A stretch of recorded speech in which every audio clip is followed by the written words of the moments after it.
Viral हुन चाहिँ के गर्नुपर्छ यार? कसरी भाइरल हुन्छ यार? लाइभमा गयो यसो गर्नुहोस् अनि भाइरल हुन्छ भन्छन्। त्यसै गर्यो भिडियोमा भ्युज मरिगए नि आउँदैन।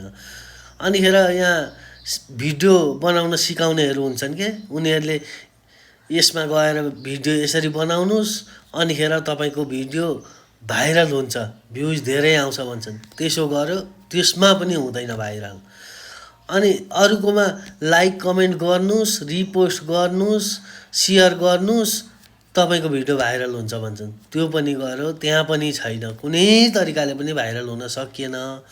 यो भाइरल हुने एकदम सजिलो तरिका चाहिँ के हो साथीहरू? तपाईँहरू भाइरल भएको साथीहरूले बताइदिनु पऱ्यो क्या मलाई। एकदमै भाइरल हुन मन छ तर म भाइरल हुन सकिनँ। कन्टेन्ट राम्रो चाहिन्छ भन्छन्, कन्टेन्ट पनि राम्रै बनाउँथेँ, त्यो कन्टेन्ट पनि काम लागेन, कन्टेन्टले पनि केही गरेन। अब अनुहार राम्रो चाहिन्छ भन्छन्, अनुहार त राम्रै छ र पनि भाइरल भएन। के चाहिँ गर्दा भाइरल हुन्छ हौ?